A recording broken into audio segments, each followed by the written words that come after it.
അവിടെ ചെറിയ ചോറിന് ചെമ്പുണ്ടോ ഇവിടെ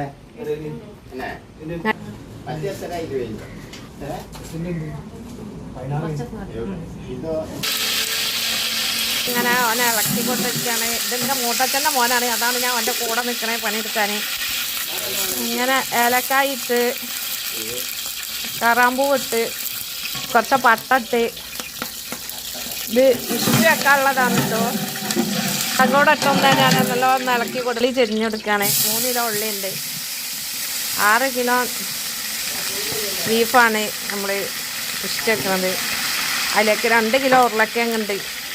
പിന്നെ ഇതിലേക്ക് കുറച്ച് ഉപ്പിട്ട് കൊടുത്ത് പാകത്തിന്. ഉള്ളി നല്ല വടി കിട്ടുമല്ലോ, ഉപ്പിട്ട കല്ലുപ്പിട്ട് കുറച്ച് ഉലുവട്ട്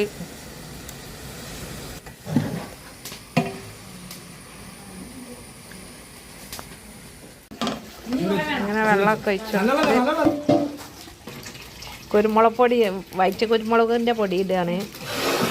അങ്ങനെ അതാ എൻ്റെ 3 മരുമക്കളും കൂടെ ചായ കുടിക്കുകയാണ്. എനിക്കൊരു ചായ ഒന്നും കേട്ടോ, ഒരു 3 ആൾ മുഴുവൻ കുടിച്ച്. ഫ്രൈഡ് റൈസ് നമ്മൾ വെക്കാൻ വേണ്ടി അരി ഇങ്ങനെ തിളപ്പിച്ച് വെച്ചാണ്. അതിലിട്ടെടുത്ത്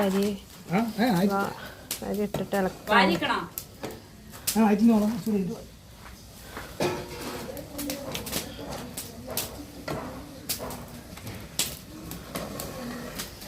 അരി ഒന്ന് നല്ല ഇളക്കി കൊടുക്കുക.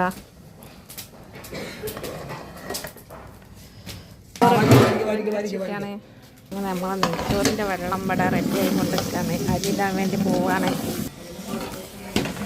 ഇവിടെ ഒരു ഫ്രൈഡ് റൈസിൻ്റെതാണ്. തള വെള്ളം കൊണ്ടേ ഇരിക്കുക, തള അങ്ങനെ വരാനും വേണ്ടി ഇരിക്കുകയാണ്. നെയ്ച്ചോറിൻ്റെ ഇളക്കി കൊടുക്കണം. തേച്ച് വെച്ചിരിക്കണം.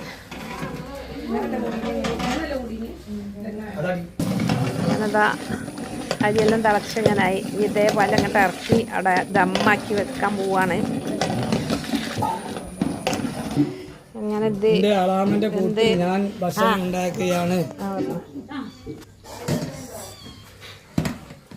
ഫ്രൈഡ് റൈസൊക്കെ അങ്ങനെ അരി വെന്തും കൊണ്ടിരിക്കുന്നുണ്ട്. ഇനിയിപ്പോൾ അത് ഊറ്റാൻ വേണ്ടി പോവാണ്. അങ്ങനെ ഇറക്കി വെച്ച് ഫ്രൈഡ് റൈസിൻ്റെ ചോറ് ഇതാ ഊറ്റി ഊറ്റാണ്.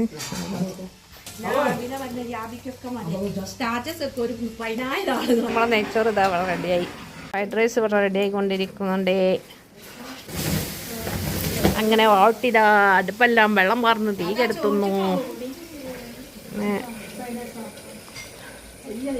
അങ്ങനെ നമുക്ക് ചിക്കൻ പൊരിക്കാണ്ട് അത് കഴിഞ്ഞാൽ നമ്മളെ പരിപാടീൻ്റെ പണികളൊക്കെ കഴിഞ്ഞും കൊണ്ട് ഇരിക്കുന്നു.